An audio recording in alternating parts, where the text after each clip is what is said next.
Hybridisation को भी हम लोग इलेक्ट्रोनेगेटिविटी से लिंक करके देखेंगे केमिकल शिफ्ट पोजीशन के लिए। तो अगर हम लोग इलेक्ट्रोनेगेटिविटी देखें तो electronegativity of sp hybrid orbital is more than sp2 is more than sp3.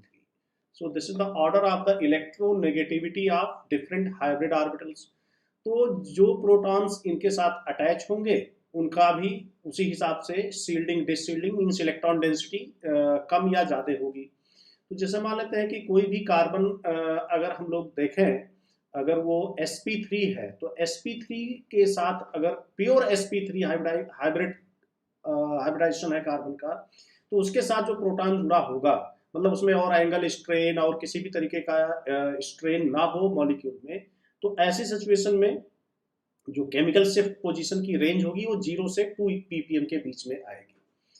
तो पहला पॉइंट अगर हम प्योर sp3 ले लें, प्योर sp3 हाइब्रिडाइज्ड कार्बन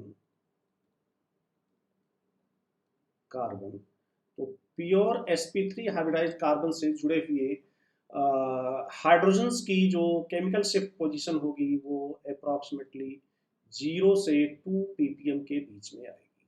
ठीक है, 0 to 2 ppm।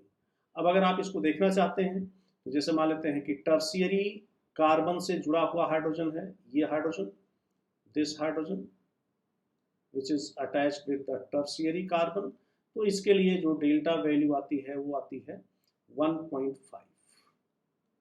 इसी तरीके से अगर आप सेकेंडरी कार्बन से अटैच देखेंगे CH2 इन दोनों हाइड्रोजन्स की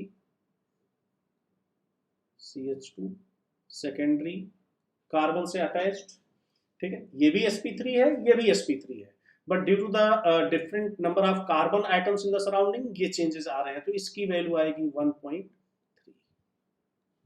कोई बहुत ज़्यादा फर्क नहीं है दोनों में। इसी तरीके से अगर आप प्राइमरी हाइड्रोजन लोगे RCH3, ठीक है, ये इस हाइड्रोजन की बात करेंगे अगर प्राइमरी तो इसकी वैल्यू आएगी 0.9, ठीक है। और इसी तरीके से अगर हम लोग देखें cyclo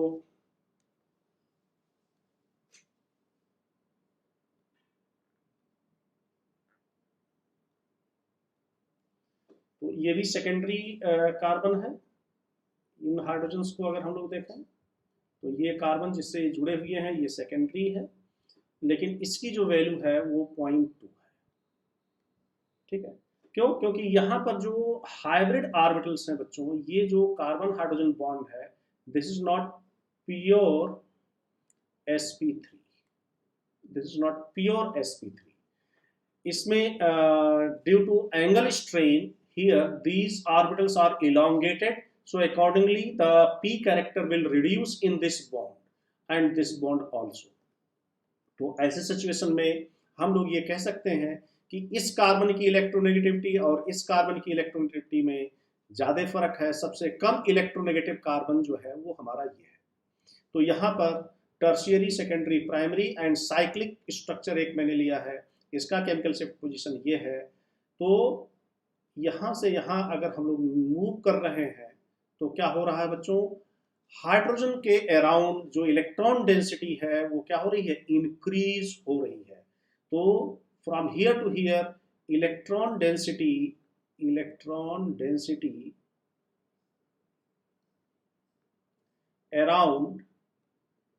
around hydrogen increases, right? Around hydrogen atom it is increases and accordingly signal will be downfield, right? But 0 to 2 ppm के बीच में अगर हमारा प्योर sp3 हाइब्रिडाइज्ड है, बट रिमेंबर बच्चों ये एक एक्सेप्शनल बॉन्ड है आपके सामने।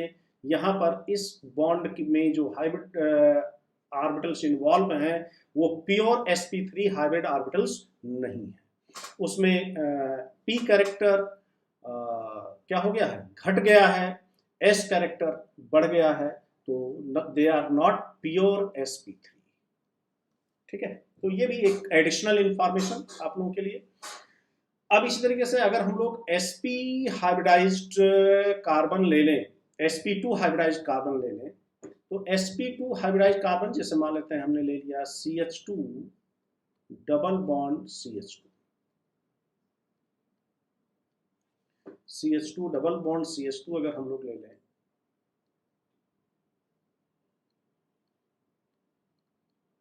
डबल बॉन्ड CH2, तो ऐसी सिचुएशन में जो केमिकल शिफ्ट पोजीशन है, ये कार्बन कैसा हाइब्रिडाइज्ड है, sp2 है, this carbon is sp2, sp2, this is also sp2। तो इसकी जो केमिकल शिफ्ट पोजीशन है हाइड्रोजन की यहाँ पर, वो है 5.28 atm ppm। तो ये वैल्यू कुछ अनएक्सपेक्टेड सी आ रही है, इतना ह्यूज डिफरेंस आ रहा है। तो यहाँ पर कोई अकेला एक फैक्टर नहीं है बच्चों की हाइब्रिडाइजेशन के कारण ये पूरा का पूरा चेंज आ रहा है। इसमें एक और एडिशनल फैक्टर है, वो क्या है, मैग्नेटिक एंड आइसोट्रॉपी। इसी तरीके से अगर हम लोग sp हाइब्रिडाइज्ड कार्बन ले लें, तो sp हाइब्रिडाइज्ड कार्बन में triple bond CH, this is sp, this is also sp।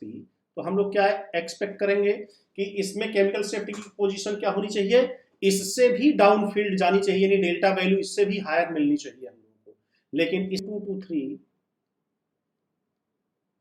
ppm। तो जबकि इलेक्ट्रोनेगेटिविटी अगर हम लोग देखें हाइब्रिड ऑर्बिटल की, तो इसको इससे भी डाउन फील्ड जाना चाहिए था। तो बच्चों ये सब इसमें ये सब एक्सेप्शनल केसेस हैं, और इसको हम लोग कैसे एक्सप्लेन कर सकते हैं, मैग्नेटिक एंड आइसोट्रॉपी से, ठीक है। बट मैग्नेटिक एंड आइसोट्रॉपी, इसकी हेल्प से हम लोग क्या कर सकते हैं, इन सिग्नल्स को एक्सप्लेन कर सकते हैं। But due to change in hybridisation, due to change in electronegativity, chemical shift positions change हो रही हैं, और इसको हम लोग मोर देन वन फैक्टर लगा करके क्या कर सकते हैं, एक्सप्लेन कर सकते हैं, like magnetic isotropy, anisotropy and this hybridisation. But there is a correlation कि भाई हाइब्रिडाइजेशन चेंज होने से किस तरीके से क्या हो रहा है, केमिकल शिफ्ट पोजीशन चेंज हो रही है। ये सब के सब जो है क्या है, अपफील्ड है, double bond downfield, this is expected to be more downfield than this double bond, but this is upfield than double bond hydrogen, doubly bonded hydrogen, right? Similarly, benzene ring also, the hydrogen attached to the benzene ring, they are also appears at 6.5 to 8, right? That is also sp2 hybridized. So if you consider hydrogen attached to the benzene ring, that is also sp2 hybridized. So all these hydrogens which are attached to the sp2 hybridized carbon, right, they have delta value 6.5 to 8, 6.5 to 8. So if you can see, a lot of variation is here. Here 5.28, this is more downfield, these hydrogens are more downfield than these sp2 hybridized hydrogen carbon. So this is also we can explain on the basis of magnetic anisotropy. Well बच्चों देखिए, third factor है magnetic anisotropy. ये बहुत ही important factor है chemical shift position को affect करने के लिए। तो एनाइसोट्रॉपी की मीनिंग तो आप लोगों को क्लियर है, different property in different direction, right. Anisotropy means different property in different direction. Magnetic anisotropy means magnetic field जो है मॉलिक्यूल में, वो डिफरेंट डायरेक्शन में डिफरेंट मैग्नेटिक फील्ड की स्ट्रेंथ हमें मिलेगी। तो इसी को हम लोग बोलेंगे मैग्नेटिक एनाइसोट्रॉपी। तो अगर कोई भी फिजिकल प्रॉपर्टी हम लोग एक्स एक्सिस के अलॉन्ग मूव कर रहे हैं, वाई एक्सिस, जेड एक्सिस, अगर डिफरेंट एक्सिस डिफरेंट डायरेक्शन में हमें डिफरेंट मैग्नीट्यूड में कोई प्रॉपर्टी मिल रही है या डिफरेंट मिल रही है, तो हम लोग उसको एनाइसोट्रॉपी कहेंगे। अब देखो बच्चों, मैग्नेटिक एनाइसोट्रॉपी का कॉज क्या है, ओरिजिन का कॉज क्या है। So cause of this is cause is the presence of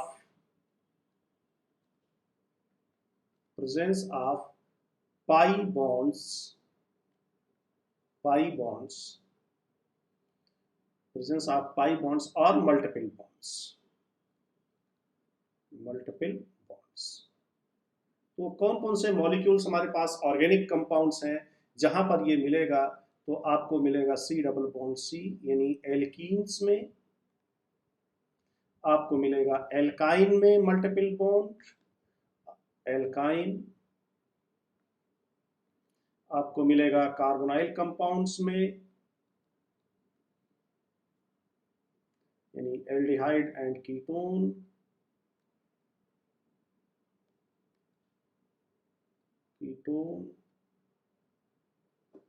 and आपको मिलेगा बेंजीन रिंग। तो इन सब में आप लोगों को एरोमेटिक सिस्टम, तो बच्चों इन पाई बॉन्ड्स की जो टेंडेंसी होती है वो पाई इलेक्ट्रॉन्स लूजली बॉन्डेड होते हैं, तो वो क्या करते रहते हैं, सर्कुलेट करते रहते हैं, and due to this circulation यहाँ पर मैग्नेटिक फील्ड क्रिएट होती है, और ये मैग्नेटिक फील्ड जो एक्सटर्नल मैग्नेटिक फील्ड है उसके साथ इंटरैक्ट करती है, यानी वो किसी रीजन में वो रीइंफोर्स करेगी उसको और किसी रीजन में उसको क्या करेगी, डिक्रीज करेगी। तो इस तरीके से मैग्नेटिक एंड आइसोट्रॉपी मॉलिक्यूल्स में क्रिएट होती है। अब देखो बच्चों, एंड ये कैरेक्टरिस्टिक प्रॉपर्टी होगी पाई बॉन्ड की। पाई बॉन्ड ही जो है इलेक्ट्रॉन्स सर्कुलेट करते रहते हैं एक्सटर्नल, जैसे ही आप पाई बॉन्डेड कंपाउंड को एक्सटर्नल मैग्नेटिक फील्ड में आप रखोगे, इनके इलेक्ट्रॉन्स भी सर्कुलेट करेंगे और इनका भी एक अपना मैग्नेटिक फील्ड क्रिएट होगा। ठीक है, तो इसमें क्या होता है, किस रीजन में ये इंक्रीज करते हैं मैग्नेटिक फील्ड को और किस रीजन में ये डिक्रीज करते हैं। तो अगर इन सभी मॉलिक्यूल्स को हम लोग एक्सटर्नल मैग्नेटिक फील्ड में रखेंगे तो क्या होगा, in all above molecules, in all these molecules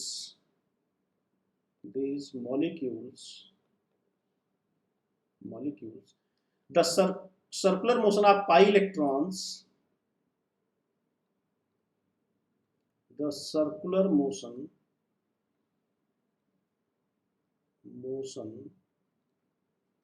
of pi electrons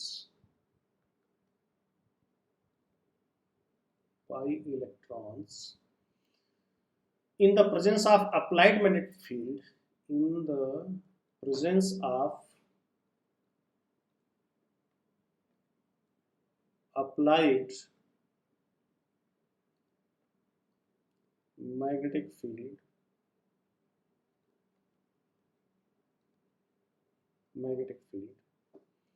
generate an induced magnetic field। ठीक है, generate an induced magnetic field,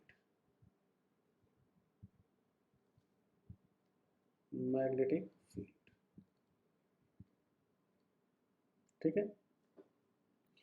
और ये जो इंड्यूस्ड मैग्नेटिक फील्ड होगा ये अपोज करेगा मैग्नेटिक फील्ड का, अप्लाइड मैग्नेटिक फील्ड का, कहां पर, मॉलिक्यूल के सेंटर में, एंड रीइंफोर्स करेगा कहां पर, outside the region of pi electrons.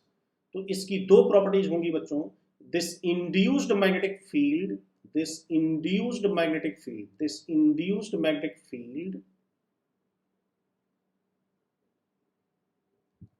be induced, we can write this, be induced, this will oppose, right, opposes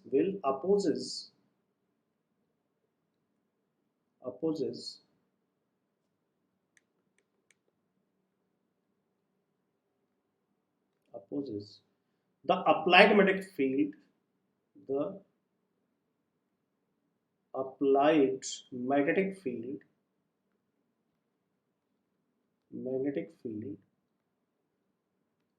at the center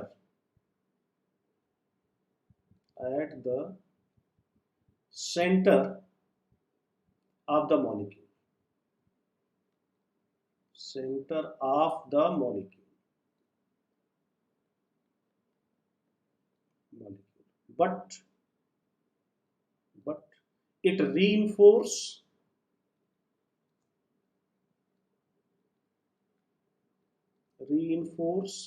the applied magnetic field,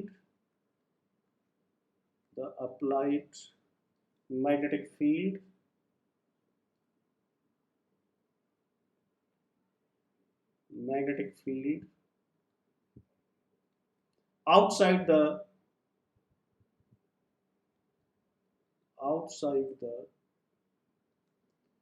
region of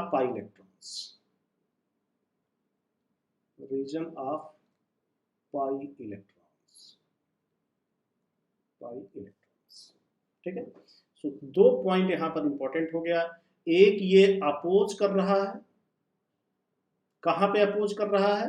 centre of the molecule, यानी जो induced magnetic field है वो applied magnetic field का oppose करेगा molecule के centre में और इसको रीइंफोर्स करेगा आउटसाइड द मॉलिक्यूल।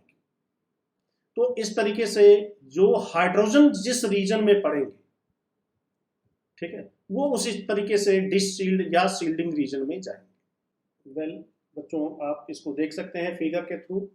अगर आप ध्यान से देखो यहाँ पे, तो इंड्यूस्ड मैग्नेटिक फील्ड, सी ये जो पाई बॉन्ड है ये circulation, so in all these molecule circular motion of pi electrons, सब में सर्कुलर मोशन पाई इलेक्ट्रॉन्स का हम लोग कंसीडर करेंगे। And due to this circular motion ये जो मैग्नेटिक फील्ड इंड्यूस हो रही है, तो अगर आप ध्यान से देखो तो ये मैग्नेटिक फील्ड ये मॉलिक्यूल के बीच में क्या हो रही है, इस अप्लाइड मैग्नेटिक फील्ड के अपोजिट में आ रही है। सी ये है डायरेक्शन अप्लाइड मैग्नेटिक फील्ड का, और ये डायरेक्शन आ रहा है हमारे इंड्यूस्ड मैग्नेटिक फील्ड का। तो दोनों एक दूसरे के अपोजिट आ रहे हैं। कहां पर? बीच में, मॉलिक्यूल के बीच में। तो क्या लिखा हुआ है? B induced will oppose the applied magnetic field at the centre of the molecule. तो सेंटर ऑफ द मॉलिक्यूल में ये क्या हो रहा है? अपोज कर रहा है। और अगर आप ध्यान से देखो तो मैग्नेटिक लाइंस ये सर्कुलर फैशन में निकलती हैं, जैसे आपने पढ़ा होगा लोअर क्लासेज में फिजिक्स में कि नॉर्थ से निकल करके और मैग्नेटिक लाइन ऑफ फोर्सेस वो साउथ से एंटर करती हैं और पूरा सर्कुलर लूप बनाती हैं। तो ये सर्कुलर लूप जब आप बनाओगे तो इसका डायरेक्शन यहाँ पर ये हो जाएगा, और मॉलिक्यूल के बाहर ये क्या कर रहा है? इसको रीइंफोर्स कर रहा है। तो बहुत ही सिंपल तरीके से अगर हम लोग इसको देखें तो C double bond C alkene में आपको ये जो रीजन मिलेगा, यहाँ पर जो भी हाइड्रोजन होंगे वो किस रीजन में आ जाएंगे? डिसशील्डेड रीजन में आ जाएंगे या शील्डेड रीजन में आ जाएंगे? डिसशील्डेड रीजन में आ जाएंगे। क्यों? क्योंकि यहाँ पर क्या हो रहा है? अपोज कर रहा है। तो अपोज कर रहा है इसका मतलब यहाँ पर इलेक्ट्रॉन डेंसिटी ज्यादा है, और यहाँ पे हाइड्रोजन है नहीं, तो हमें इससे कोई मतलब नहीं है। तो किसी इन सभी में मॉलिक्यूल का जो सेंट्रल पार्ट होगा उसको आप क्या रीजन लेकर के चलोगे? शील्डेड। तो ये शील्डेड रीजन है,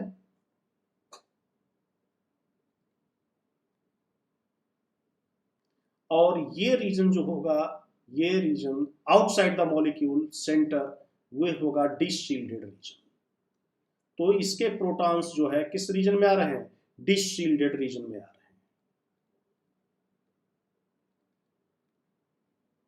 डिसशील्डेड रीजन में आ रहे हैं। ठीक है। तो ऐसी सिचुएशन में जो आप एक्सपेक्ट करोगे इनकी केमिकल शिफ्ट पोजीशन, उससे भी ये डाउन फील्ड चले जाएंगे ये हाइड्रोजन्स। ठीक है। तो इथाइलिन यानी सी डबल बॉन्ड सी के हाइड्रोजन्स किस रीजन में आ रहे हैं? डिसशील्डेड रीजन में आ रहे हैं, और इसका मॉलिक्यूल का सेंटर कहां पे आ रहा है? शील्डेड रीजन में आ रहा है। अब अगर हम लोग देखें ट्रिपल बॉन्ड एक्सेप्शन है, इसको और इससे ज्यादा इसके हाइड्रोजन को डाउन फील्ड जाना चाहिए था, लेकिन ये अप फील्ड आ रहा है स्पेक्ट्रम में। तो उसका रीजन देखिए, ये ट्रिपल बॉन्ड लीनियर मॉलिक्यूल है, दो तरीके से मैंने ओरिएंटेशन दिखाया है। अगेन पाई बॉन्ड के सर्कुलेशन को हम लोग क्या करेंगे? सर्कुलर फैशन में लेंगे, और इस तरीके से मॉलिक्यूल के सेंटर में आप देखिए ये magnetic force of lines molecule के सेंटर में इस अप्लाइड मैग्नेटिक फील्ड का क्या कर रही है? अपोज कर रही है, और इसके बाहर क्या कर रही है? रीइंफोर्स कर रही है, उसी डायरेक्शन में है। लेकिन आप अगर ध्यान से देखो तो हाइड्रोजन यहाँ पे है ही नहीं, इस रीजन में हाइड्रोजन नहीं है, इस रीजन में हाइड्रोजन नहीं है, हाइड्रोजन किस रीजन में आ रहा है, मॉलिक्यूल के सेंटर के रीजन में आ रहा है। तो ऐसे सिचुएशन में जो ट्रिपल बॉन्ड है सी ट्रिपल बॉन्ड सी का जो हाइड्रोजन है, सी ट्रिपल बॉन्ड सी का जो हाइड्रोजन है, सी ट्रिपल बॉन्ड सी का जो हाइड्रोजन है, ये रीजन हो गया हमारा शील्डेड रीजन। जो मॉलिक्यूल का सेंटर है ये शील्डेड रीजन हो गया,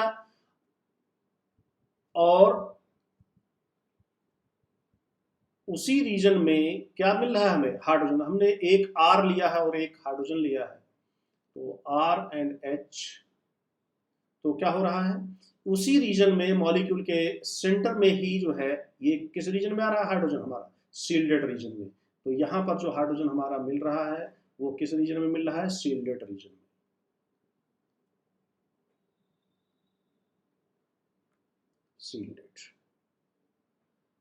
शील्डेड रीजन है तो ये क्या हो जाएगा, अपफील्ड हो जाएगा, अपफील्ड। और अगर आप देखें ध्यान से तो इसकी वैल्यू भी हम लोगों ने नोट किया होगा, कितना है, 2 to 3 ppm, 2 to 3 ppm।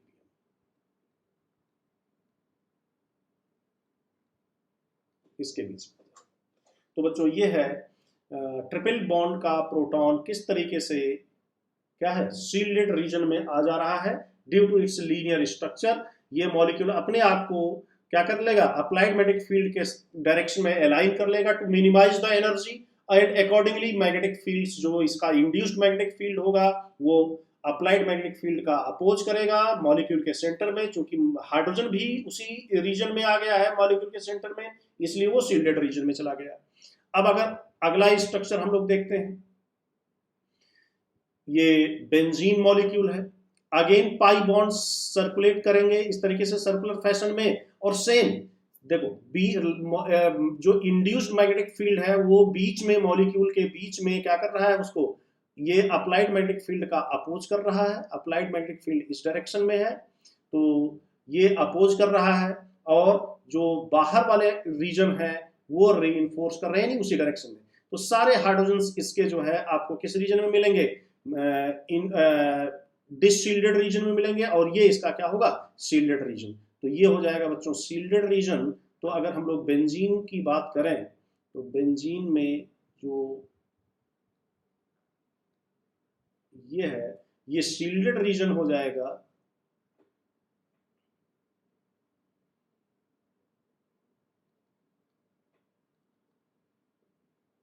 Shielded reason हो जाएगा, और हाइड्रोजन जितने भी होंगे सब मॉलिक्यूल के बाहर आ रहे हैं इस तरीके से, तो ये सब के सब डिसशील्डेड रीजन में चले जाएंगे। ठीक है, डिसशील्डेड।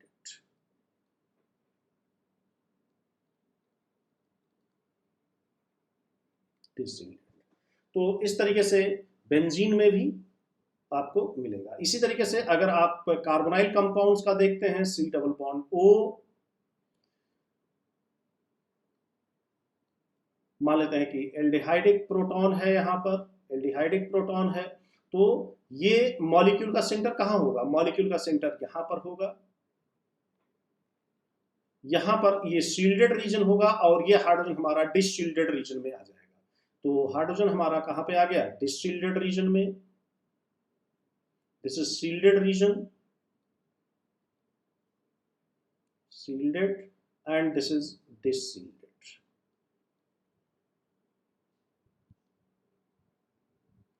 तो मॉलिक्यूल के बाहर आपका डिसशील्डेड रीजन रहेगा, मॉलिक्यूल के अंदर सेंटर पर शील्डेड रीजन रहेगा। तो ये हाइड्रोजन भी जो है क्या होगा, डाउन फील्ड जाएगा, और इसकी डेल्टा वैल्यू 9 to 10 ppm के आसपास आती है, 9 to 10 ppm। तो इस तरीके से एल्डिहाइड कीटोन्स में भी आपको क्या मिलेगा, मैग्नेटिक एनाइसोट्रॉपी का इफेक्ट मिलेगा। ठीक, तो ये हो गया बच्चों अगला फैक्टर जो क्या कर रहा है, केमिकल शिफ्ट पोजीशन को अफेक्ट कर रहा है। इसी तरीके से सैचुरेटेड कंपाउंड्स में भी हम लोगों को ये मिलता है, लेकिन उसमें मैग्नीट्यूड बहुत ज़्यादा नहीं होता है। जैसे मान लेते हैं कि अगर हम लोग एक्सियल और इक्वेटोरियल हाइड्रोजन्स की बात करें, H this is axial and this is equatorial, so this is axial, तो ये हमेशा डाउन फील्ड जाएगा, ये हमेशा डाउन फील्ड जाएगा,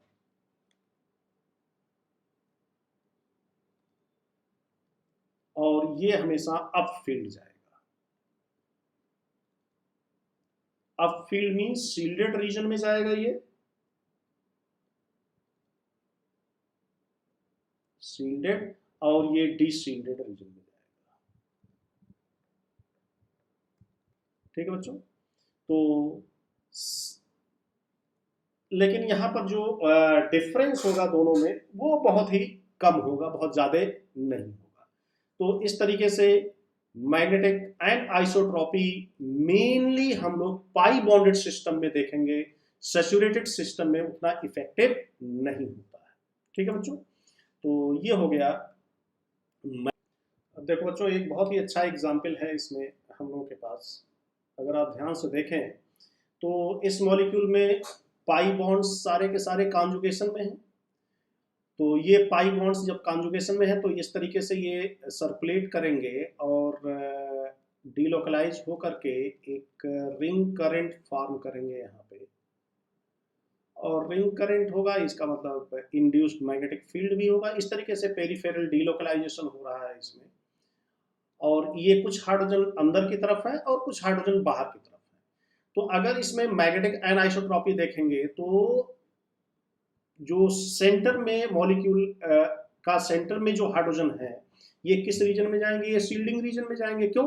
क्योंकि ये magnetic field, applied magnetic field मान लेते हैं हमने मैग्नेटिक फील्ड इस तरीके से अप्लाई किया है इस पे, तो मैग्नेटिक फील्ड अगर इस तरीके से अप्लाई किया है, ये सर्कुलर मूवमेंट हो रहा है इन पाई इलेक्ट्रॉन्स का, तो ये मैग्नेटिक फील्ड लाइंस जो है बीच में क्या करेंगी, अपोज करेंगी, और बाहर ये रीइंफोर्स करेंगी। तो ये हमारा आ जाएगा शील्डेड रीजन, ये आ जाएगा शील्डेड रीजन, और ये आ जाएगा हमारा डिसशील्डेड रीजन। ये पूरा का पूरा क्या होगा, डिसशील्डेड रीजन होगा, डिसशील्डेड रीजन।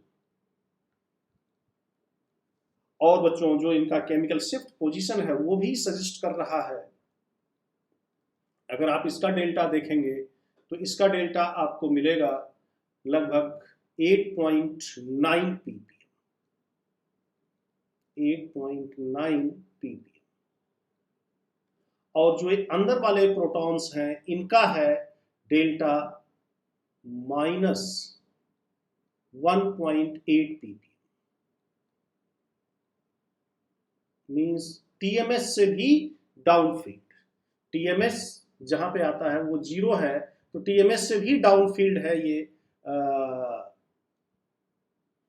18 एनुलिन के जो अंदर वाले हाइड्रोजन हैं। तो इस तरीके से हम लोग एनएमआर की हेल्प से ये भी बता सकते हैं कि डिफरेंट हाइड्रोजन किस रीजन में प्रेजेंट हैं। ठीक है, तो ये भी एक मैग्नेटिक एनाइसोट्रॉपी का बहुत ही अच्छा एग्जाम्पल है कि मॉलिक्यूल के सेंटर में जो रीजन आएगा वो शील्डेड रीजन हो जाएगा, और जो मॉलिक्यूल के बाहर का रीजन होगा वो डिसशील्डेड रीजन हो जाएगा, एक को छोड़ करके, और वो है ट्रिपल बॉन्ड, यानी C triple bond C linear structure. और वो स्ट्रक्चर के कारण ऐसा हो रहा है कि उसका हाइड्रोजन जो है वो शील्डेड रीजन में आ रहा है। तो बच्चों ये हो गया आपका magnetic anisotropy and resonance of different hydrogen which lies in the different region, right? अब हम लोग देखते हैं मीसोमेरिक इफेक्ट। ये भी बड़ा इंपॉर्टेंट इफेक्ट है मीसोमेरिक इफेक्ट। ये कैसे अफेक्ट करता है, तो इसके लिए अगर हम लोग एक मॉलिक्यूल लें, मान लेते हैं कि हम लोगों ने ले लिया इथाइलिन, हमारा रेफरेंस मॉलिक्यूल ये है इथाइलिन। तो इथाइलिन के चारों हाइड्रोजन सब केमिकली इक्विवेलेंट है, all protons are equivalent, and delta value for this is 5.29 ppm। अब हम लोग क्या करते हैं कि इसमें से एक हाइड्रोजन हटा करके इसकी जगह पे कोई दूसरा ग्रुप लगा देते हैं, और जिससे कि इस मॉलिक्यूल में रेजोनेंस पॉसिबल हो जाए। ऑल्दो जैसे ही हम एक हाइड्रोजन हटाएंगे इसमें नॉन इक्विवेलेंसी आ जाएगी, लेकिन हमें वो नहीं देखना है, हमें सिर्फ केमिकल शिफ्ट देखना है कि वो कैसे अफेक्ट हो रहा है। तो अगर हम लोग C double bond O and CH3 लगा दें यहाँ पे, तो ये मॉलिक्यूल रेजोनेंस शो करेगा, और जब रेजोनेंस शो करेगा तो इसका अगला कैनोनिकल फॉर्म जो बनेगा वो कुछ इस तरीके से बनेगा।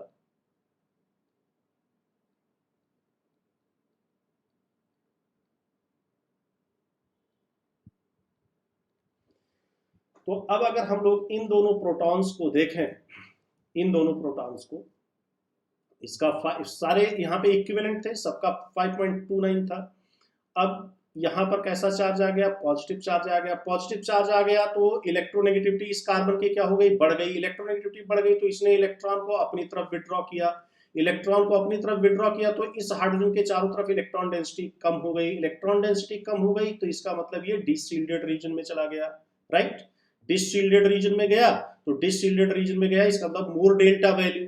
तो बच्चों अगर हम लोग देखें तो इस वाले हाइड्रोजन जो कि इसके एंटी है या ट्रांस है, ये 6.11 डेल्टा वैल्यू है इसके लिए, और इसके लिए 6.52, ठीक है। तो इस तरीके से अब चूंकि दोनों हाइड्रोजन ये क्या हो गए? डायस्टीरियोटॉपिक हो गए, दोनों अलग अलग हो गए, केमिकली नॉन इक्विवेलेंट हो गए, तो अलग अलग सिग्नल मिलेगा इसका, ठीक है। लेकिन अगर हम इससे कंपेयर करें तो देख रहे हैं क्या हो रहा है? Due to resonance, this is due to resonance और ड्यू टू मेसोमेरिक इफेक्ट, क्या हो रहा है? केमिकल शिफ्ट पोजीशन चेंज हो रही है 5.29 से 6.52 या 6.11, राइट।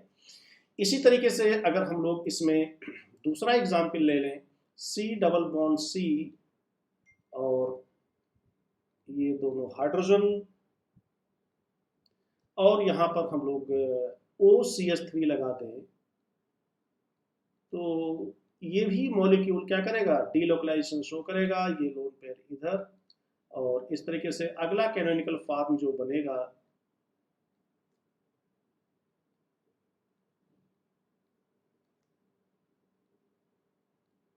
यहाँ पर पॉजिटिव चार्ज, यहाँ पर नेगेटिव चार्ज, और ये हाइड्रोजन। तो अब क्या होगा बच्चों? जैसे ही यहाँ पर नेगेटिव चार्ज आएगा, अब इसकी इलेक्ट्रोनेगेटिविटी कम हो जाएगी, तो ऐसी सिचुएशन में इलेक्ट्रॉन डेंसिटी शिफ्ट हो जाएगी किसकी तरफ? हाइड्रोजन की तरफ, इधर हाइड्रोजन की तरफ, यानी अब इन दोनों हाइड्रोजन की तरफ ज़्यादा इलेक्ट्रॉन डेंसिटी आ गई, यानी अब ये किस रीजन में आ गए? सील्डेड रीजन में आ गए, सील्डेड, ठीक है। और पहले वाले में क्या हो गया था? डिसशील्डिंग हो गई थी, क्योंकि इलेक्ट्रॉन डेंसिटी, तो यहाँ पर ये इलेक्ट्रॉन रिलीजिंग ग्रुप है, ये इलेक्ट्रॉन विड्रॉइंग ग्रुप है। थ्रू पाई बॉन्ड ये इलेक्ट्रॉन विड्रॉ कर रहा है, थ्रू पाई बॉन्ड ये इलेक्ट्रॉन डेंसिटी रिलीज कर रहा है। तो यहाँ पर भी ये दोनों केमिकली नॉन इक्विवेलेंट है, डायस्टीरियोटॉपिक है, तो ऐसी सिचुएशन में यहाँ पर दोनों की अलग अलग आएगी, लेकिन डेफिनेटली ये अप फील्ड आएगी, डाउन फील्ड नहीं जाएगी। किसके रिस्पेक्ट में? 5.29 के रिस्पेक्ट में। तो बच्चों इनकी जो एक्सपेरिमेंटल वैल्यू है वो देखिए, इसके लिए डेल्टा है 3.74 और इसका डेल्टा है 3.93। तो ये बहुत ही अच्छा इफेक्ट है मेसोमेरिक इफेक्ट का या रेजोनेंस का केमिकल शिफ्ट पे, ठीक है बच्चों।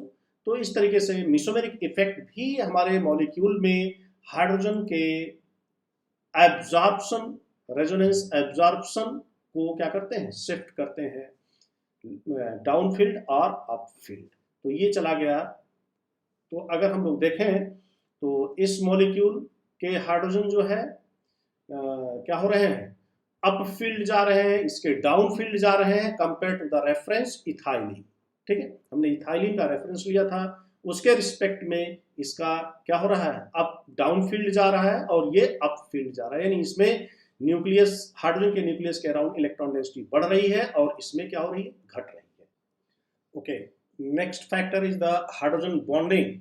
सी, हाइड्रोजन बॉन्ड बनने के बाद कैसे प्रोटॉन का सिग्नल डाउन फील्ड होगा या अप फील्ड होगा, इसको हम लोग देखिए इस तरीके से समझ सकते हैं। पहले तो हमें ये क्लियर होना चाहिए कि हाइड्रोजन बॉन्डिंग की मैकेनिज्म क्या है। तो हम सभी लोगों को पता है कि कोई इलेक्ट्रोनेगेटिव एटम होगा, मान लेते हैं O है इलेक्ट्रोनेगेटिव एटम और इसके साथ H लगा हुआ है, इसके ऊपर डेल्टा पॉजिटिव, इसके ऊपर डेल्टा नेगेटिव, और ये ऑक्सीजन किसी और आइटम से जुड़ा हो, उससे कोई मतलब नहीं है, ये एक रिक्वायरमेंट है। अब इसी तरीके से दूसरे दूसरा सिमिलर मॉलिक्यूल हो और उसके साथ इस तरीके से OH bond delta positive delta negative और ये इस तरीके से। तो हम सभी लोगों को पता है कि भाई इसमें हाइड्रोजन बॉन्ड एक फिजिकल इंटरैक्शन है, there is no chemical bond, this is not a kind of chemical bond, this is a physical interaction. तो यहाँ पर बेसिकली इलेक्ट्रॉन पेयर, इसके ऊपर डेल्टा पॉजिटिव इसके ऊपर डेल्टा नेगेटिव है, तो ये जो electron pair bond pair of electron है ये इस ऑक्सीजन द्वारा क्या किया जाएगा, विड्रॉ किया जाएगा, यानी ये डेल्टा नेगेटिव और हाइड्रोजन के ऊपर कैसा चार्ज आ जाएगा, डेल्टा पॉजिटिव। तो ये जितना ज्यादा इलेक्ट्रोनेगेटिव होगा, जितना ज्यादा ये इलेक्ट्रोनेगेटिव होगा बच्चों एटम जिससे ये हाइड्रोजन जुड़ा हुआ है, तो क्या होगा, ये इस हाइड्रोजन के चारों तरफ इलेक्ट्रॉन डेंसिटी क्या हो जाएगी, डिक्रीज हो जाएगी। तो ये जो हाइड्रोजन बॉन्डिंग में हाइड्रोजन इन्वॉल्व है, इसके अराउंड, इस हाइड्रोजन के अराउंड इलेक्ट्रॉन डेंसिटी क्या हो जाएगी, decrease around this hydrogen,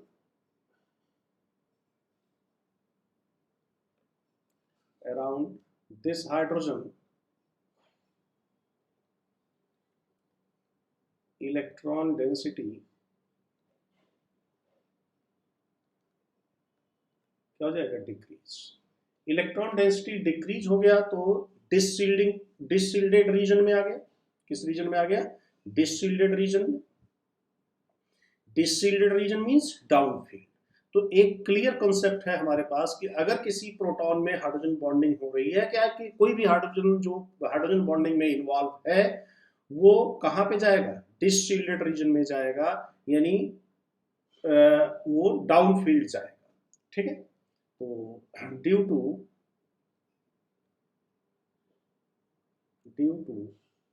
hydrogen bonding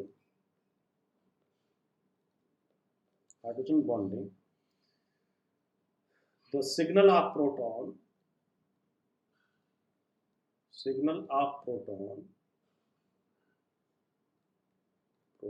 is downfield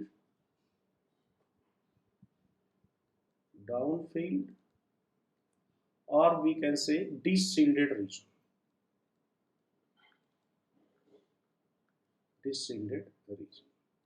ठीक है। तो हाइड्रोजन बॉन्डिंग है, अगर हाइड्रोजन बॉन्डेड है और नॉन हाइड्रोजन बॉन्डेड है, तो हाइड्रोजन बॉन्डेड में वो डिसशिल्डेड रीजन यानी डाउनफील्ड जाएगा। क्यों, क्योंकि इसकी मैकेनिज्म ही ऐसी है कि हाइड्रोजन बॉन्डिंग में हाइड्रोजन के अराउंड इलेक्ट्रॉन डेंसिटी डिक्रीज कर जाएगी compare to the free OH group और फ्री NH ग्रुप और any similar kind of system where this hydrogen bond exist, ठीक है बच्चों। अब सवाल ये उठता है कि हाइड्रोजन बॉन्ड भी दो तरीके के होते हैं, एक इंटरमॉलिक्यूलर और एक इंट्रामॉलिक्यूलर। तो क्या हम लोग NMR PNMR की हेल्प से इंटर और इंट्रामॉलिक्यूलर में डिफरेंशिएट कर सकते हैं? तो आंसर है यस, कर सकते हैं। देखिए कैसे, ये किस तरीके का हाइड्रोजन बॉन्ड है, इंटरमॉलिक्यूलर हाइड्रोजन बॉन्ड है। तो जो इंटरमॉलिक्यूलर हाइड्रोजन बॉन्ड होता है, इंटरमॉलिक्यूलर हाइड्रोजन बॉन्ड, ये क्या होता है, इट डिपेंड्स ऑन कंसंट्रेशन। तो ऐसी सिचुएशन में अगर आप कंसंट्रेशन इन मॉलिक्यूल्स का बढ़ाओगे तो क्या होगा, हाइड्रोजन बॉन्ड बनने की, इंटरमॉलिक्यूलर हाइड्रोजन बॉन्ड बनने की एबिलिटी क्या होगी, बढ़ेगी, यानी नंबर ऑफ हाइड्रोजन बॉन्ड्स बढ़ेंगे। अब मान लेते हैं कि किसी भी मॉलिक्यूल में इंटरमॉलिक्यूलर हाइड्रोजन बॉन्डिंग हो रही है और हम कंसंट्रेशन इंक्रीज कर रहे हैं, तो कंसंट्रेशन इंक्रीज करने से क्या होगा, हमारा जो प्रोटॉन का सिग्नल होगा वो और डाउनफील्ड जाएगा। तो अगर कंसंट्रेशन का इफेक्ट आ रहा है हमारे केमिकल शिफ्ट पोजीशन पे, तो हम लोग कहेंगे कि वो इंटरमॉलिक्यूलर हाइड्रोजन बॉन्डिंग है वहां पे। और अगर इंट्रामॉलिक्यूलर हाइड्रोजन बॉन्डिंग है तो हम सभी लोगों को पता है बच्चों कि intramolecular hydrogen bonding is independent of change in concentration of the molecule, because this is form with in one molecule.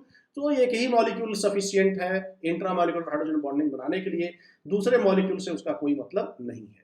और इंटरमॉलिक्यूलर हाइड्रोजन बॉन्डिंग में क्या होता है, इंटरमॉलिक्यूलर हाइड्रोजन बॉन्डिंग में 2, 3, 4 मॉलिक्यूल्स आपस में मिलकर के हाइड्रोजन बॉन्ड बना सकते हैं। एक ही हाइड्रोजन 2, 3 इलेक्ट्रोनेगेटिव एटम्स के साथ आ सकता है। तो ऐसे सिचुएशन में इंटरमॉलिक्यूलर हाइड्रोजन बॉन्ड और इंट्रामॉलिक्यूलर हाइड्रोजन बॉन्ड में हम लोग डिफ्रेंशिएट कर सकते हैं। तो intramolecular hydrogen bond, this is independent of chemical shift position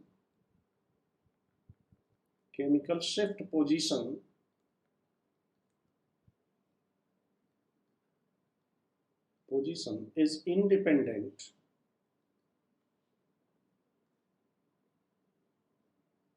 independent of concentration or change in concentration.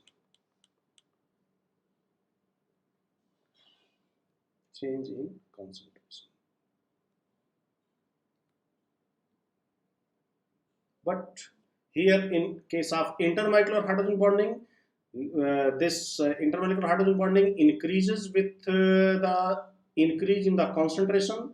Therefore, the chemical shift position becomes more downfield. So, with increase in concentration, delta in chemical shift position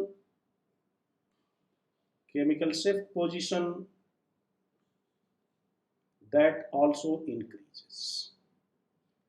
So, अगर किसी भी system में intermolecular hydrogen bonding है तो वहां पर chemical shift की position concentration के साथ चेंज होगी, यानी कॉन्सेंट्रेशन को चेंज करते ही इंटरमॉलिक्यूलर हाइड्रोजन बॉन्डिंग वाले मॉलिक्यूल्स में केमिकल शिफ्ट पोजीशन चेंज हो जाएगी। तो आप समझ जाओगे कि भाई यहाँ पे ओके। अब हम लोग देखेंगे भाई स्टीयरिक फैक्टर किस तरीके से प्रोटॉन के NMR के सिग्नल को केमिकल शिफ्ट को अफेक्ट करता है। तो बच्चों इसमें larger molecule and rigid molecule में ये फेनोमेना हम लोगों को ज़्यादा मिलेगी। पहले हम लोग कॉन्सेप्ट समझ लेते हैं, इसके बाद फिर देखते हैं कि किस तरीके से ये जो है और क्यों होता है ये। देखिए, अगर मान लेते हैं कोई रिजिड सिस्टम है हमारे पास इस तरीके से,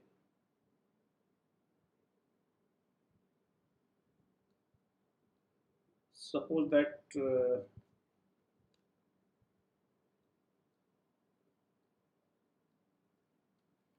हम लोग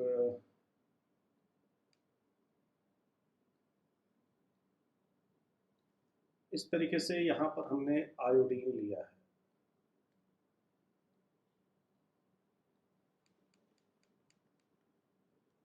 आयोडीन, और इस हाइड्रोजन की अगर हम लोग बात करें तो क्या होगा, इसके बड़े साइज की वजह से, जब इसका साइज बड़ा है तो क्या होगा कि ये इस हाइड्रोजन के इलेक्ट्रॉनिक इन्वायरमेंट को क्या करेगा, कंप्रेस करेगा। तो लार्ज साइज आयन या इसका लोन पेयर भी जो है उसी के कारण इसकी साइज बड़ी है, तो ये क्या करेगा, इसको कंप्रेस करेगा। This will compress this hydrogen, और जब ये इसको कंप्रेस करेगा हाइड्रोजन को, तो ये इलेक्ट्रॉन इधर की तरफ शिफ्ट होंगे, इसके इलेक्ट्रॉन इधर की तरफ शिफ्ट होंगे। तो हम लोग ये कह सकते हैं कि स्टीयरिक फैक्टर में जब कोई बड़े साइज का एटम हाइड्रोजन को किसी भी तरीके से कंप्रेस करता है, तो ऐसी सिचुएशन में जो बॉन्ड पेयर ऑफ इलेक्ट्रॉन होते हैं वो हाइड्रोजन से दूर जाते हैं, और इस तरीके से इलेक्ट्रॉन डेंसिटी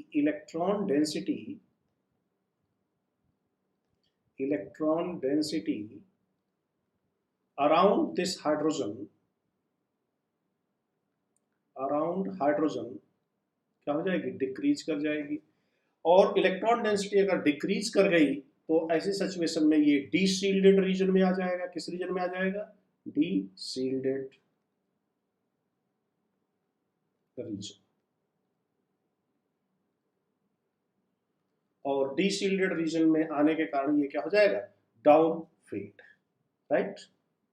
तो कहने का मतलब ये है कि स्टीयरिक फैक्टर के कारण हम लोगों को डीशील्डिंग इफेक्ट मिलेगा, यानी प्रोटॉन का जो सिग्नल है, केमिकल शिफ्ट जो पोजीशन है वो डाउन फील्ड जाएगी। ठीक है, क्या होगी, डाउन फील्ड जाएगी।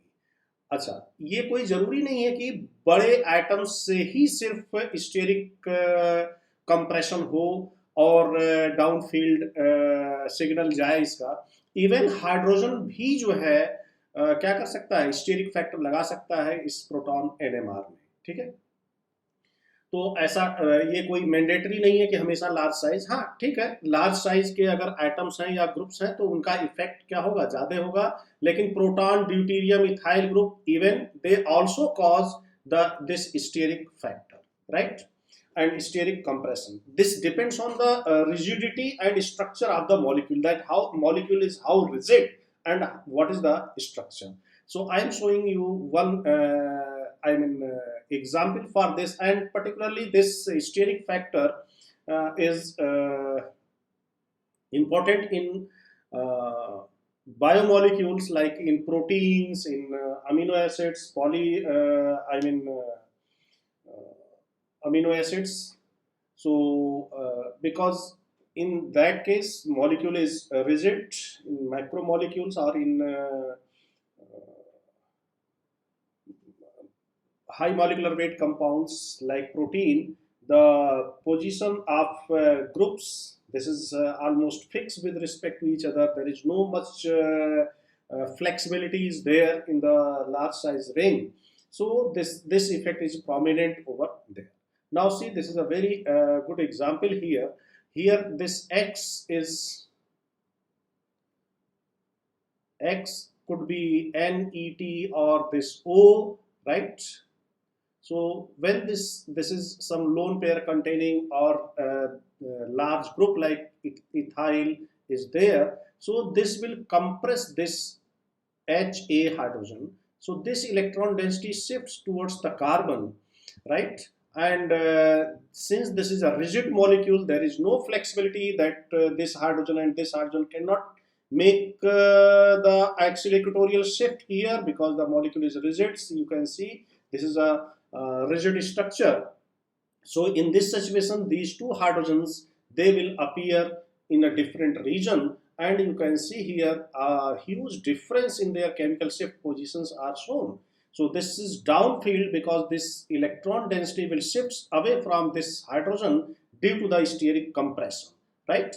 So this is shown here. This is around 2.3 to 2.4, and here this equatorial hydrogen, they are showing the signal at 1.5.